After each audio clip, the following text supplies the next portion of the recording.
Olá, meu nome é Jéssica Gueski Martim, sou graduanda do 8º semestre em Agronomia pela Universidade Federal de Pelotas e vou apresentar meu trabalho intitulado Caracterização família de mutantes de arroz, Oryza sativa, e a sua relação com a tolerância ao déficit hídrico.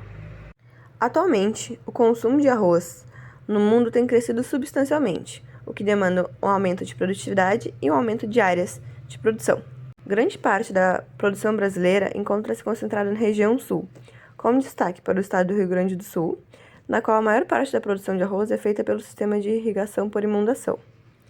Esse sistema ocasiona maiores perdas por percolação ao longo do perfil e maior demanda de água para a manutenção da lâmina de irrigação contínua sobre o solo.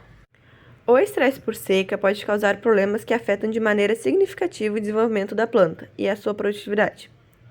Algumas consequências diretas são o atraso do florescimento, aumento do ciclo, aumento do enrolamento foliar, redução da estrutura de plantas, esterilidade de espiguetas, má emissão de panículas, má formação dos grãos, menor porcentagem de grãos cheios, redução do peso médio dos grãos, morte dos tecidos foliares e redução da produtividade. A identificação e a compreensão dos mecanismos de tolerância à seca, bem como o desenvolvimento de genótipos em ambientes propensos a estresse hídrico, são fundamentais para o melhoramento de plantas. Outro caráter fundamental para a existência do melhoramento genético é a variabilidade, de tal modo que pode ser obtida através da técnica de mutação induzida. O objetivo deste trabalho teve como avaliar o desenvolvimento de plantas mutantes de arroz submetidas a condições de estresse hídrico no estágio reprodutivo. O experimento foi conduzido na safra 2020-2021, no campo experimental da Estação de Terras Baixas da Embrapa Clima Temperado, no Capão do Leão. Este estudo foram avaliadas 100 famílias mutantes de arroz na geração E4, as quais foram obtidas a partir da cultivar BR Pampeira, submetida à radiação gama na dose de 250 grays.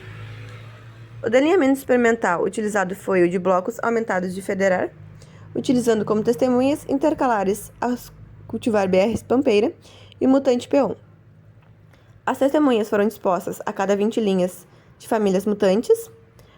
A unidade experimental se constituiu em uma linha de 0,5 metros de comprimento, as quais foram espaçadas em 0,20 metros e uma densidade de aproximadamente 400 plantas por metro quadrado.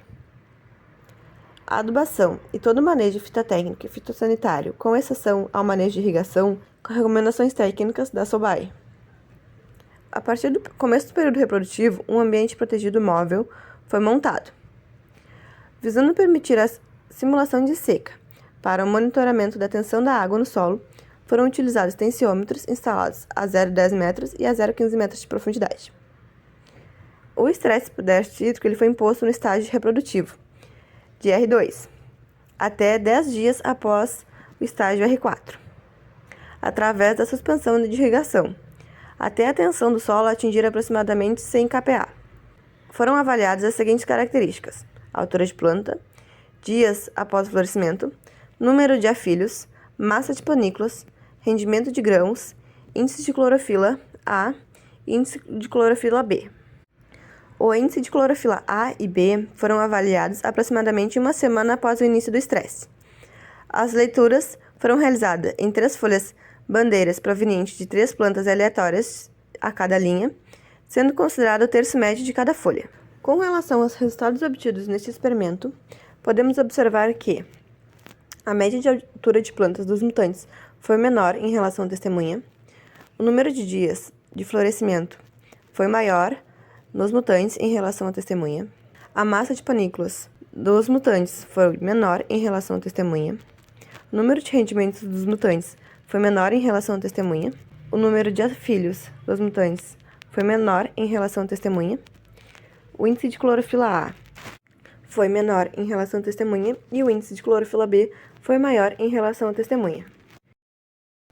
Como conclusões, obtivemos que, dentre as populações avaliadas, podemos concluir que existem famílias com variabilidade genética para a tolerância à seca, para os componentes agronômicos que foram avaliados.